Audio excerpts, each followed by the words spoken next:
নমস্কার, আমি অর্পিতা। আপনাদের সবাইকে স্বাগত জানাই সেন চৌধুরী রান্নাঘরে।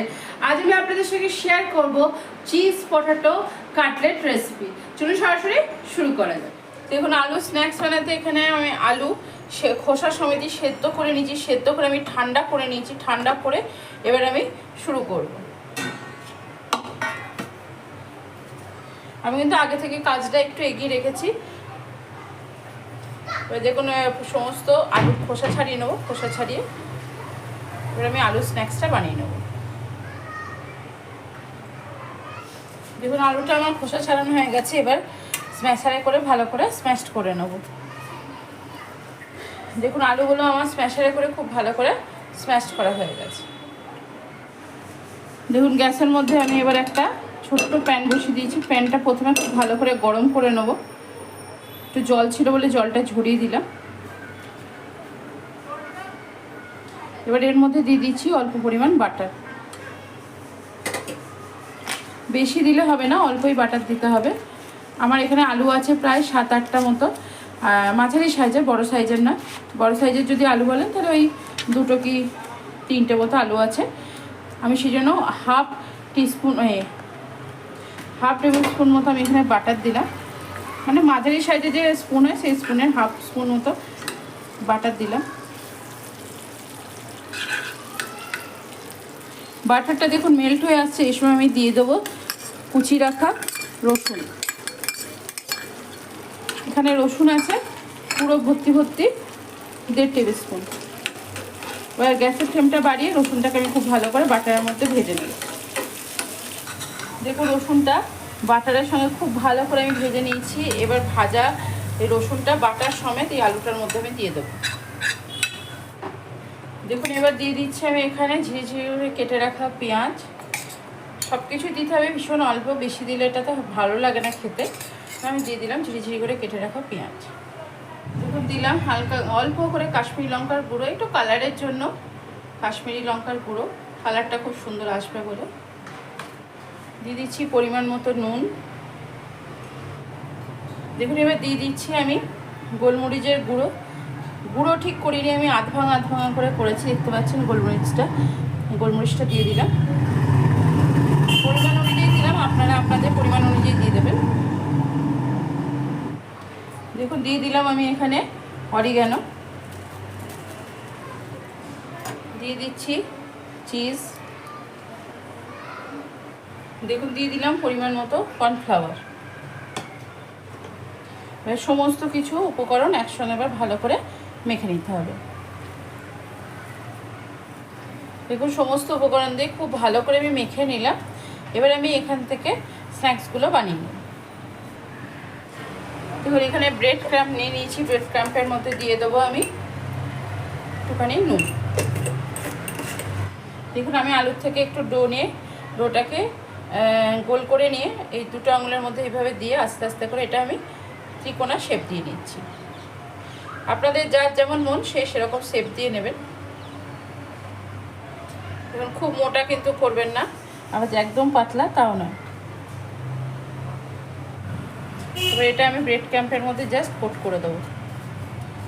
আর কিচ্ছু করার নেই, কোনো আমি কর্নফ্লাওয়ারও ডোবাবো না, কিচ্ছু না। এইভাবে ব্রেড ক্রাম্পের মধ্যে আস্তে করে কোট করে নেব। কোট করে নিয়ে এটা সাইডে এইভাবে রেখে নেব। দেখুন, আমি আবারও একটা বল নিয়ে নিলাম। বল নিয়ে এটাকে এবার আমি লম্বা চৌকো শেপ করে নেব। বিভিন্ন রকমের শেপেরও বানাতে পারেন, একরকম শেপেরও বানাতে পারেন। আমার একটু মনে হলো একটু বিভিন্ন রকম শেপে বানায়, কারণ এগুলো তো বাচ্চাদের ভীষণ ফেভারিট, তো বাচ্চারা খুশিও হয়ে যাবে অনেক রকম শেপ দেখে। দেখুন, এটা আমি পুরো চৌকো শেপ দিয়ে নিলাম। এটাও এইভাবে ব্রেড ক্রাম্পের মধ্যে জাস্ট হালকা করে কোট করে নিলাম। এইভাবে আমি সমস্ত বানিয়ে নিই, তারপর আবার আপনাদের সঙ্গে আমার কথা হচ্ছে। দেখুন, সমস্ত আলু স্ন্যাক্সগুলো আমার গড়া হয়ে গেলো। এটা আলু স্ন্যাক্সও বলা যেতে পারে, আবার চিজ পটাটো কাটলেটও বলা যেতে পারে। দেখুন কি সুন্দর করে আমি এগুলো করে নিয়েছি। এবার কিন্তু আমি ভেজে নেবো। ভাজার জন্য আমি কড়াই অলরেডি বসিয়ে দিয়েছি। তেলও কিন্তু আমি চাপিয়ে দিই। দেখুন, তেলটা আমার গরম হয়েছে কিনা আমি একটু কিছু ফেলে, তেলটা দেখুন আমার খুব সুন্দর গরম হয়ে গেছে, দেওয়ার সাথে সাথে ভেসে উঠলো। এবার আমি একে একে সমস্ত আলুর স্ন্যাক্স বা পটাটো চিজ কাটলেট সেটা তেলে এবার ছেড়ে দেবো। গ্যাসের ফ্লেমটা কিন্তু এবার একটু কমিয়ে দেবো আমি।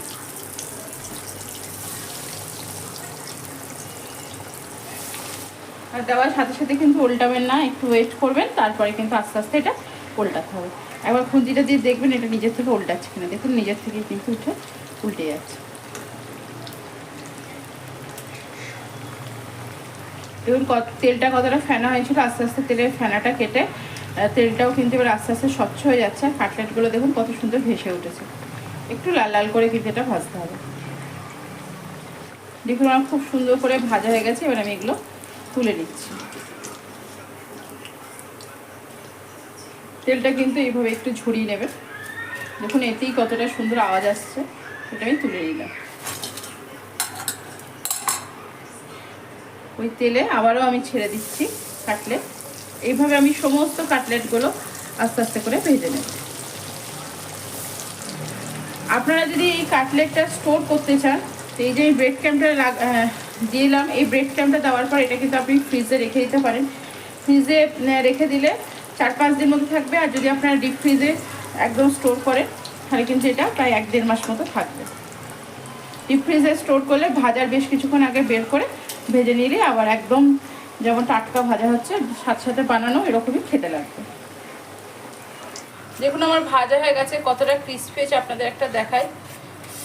খুব গরম, আপনাদের আওয়াজটা শুনে বুঝতে পারছেন কতটা ক্রিস্পি হয়েছে। এবার এটার একটা আমি প্লেটিং করে নেব। এখানে একটু মেয়োনিজ নিয়ে নিয়েছি। এই ধরনের স্ন্যাক্স কিন্তু মেয়োনিজ দিয়ে খেতে বেশি ভালো লাগে। এবার এগুলো আমি এক এক করে এর মধ্যে সাজিয়ে নেব। দেখতে পাচ্ছেন বিভিন্ন শেপের আমি বানিয়েছি। ওপর থেকে একটু আমি পেরি পেরি মশলা দিয়ে দিলাম, অল্প, বেশি দেবো না, অল্প। দেখুন আমার রেডি হয়ে গেল পটাটো চিজ কাটলেট বা পটাটো স্ন্যাক্স রেসিপি। আমি তো পটাটো স্ন্যাক্সই বলছিলাম। যাই হোক, আশা করি আমার ভিডিওটি আপনাদের ভালো লেগেছে। যদি আমার ভিডিওটি আপনাদের ভালো লেগে থাকে অবশ্যই লাইক শেয়ার কমেন্টস করতে তো ভুলবেন না। চ্যানেলটিকে অবশ্যই করে সাবস্ক্রাইব করবেন। চ্যানেলটিকে সাবস্ক্রাইব করে আমার পাশে থাকবেন। আজ এখানেই ভালো থাকবেন, সুস্থ থাকবেন, আনন্দ থাকবেন, অনেক অনেক সুখে থাকবেন।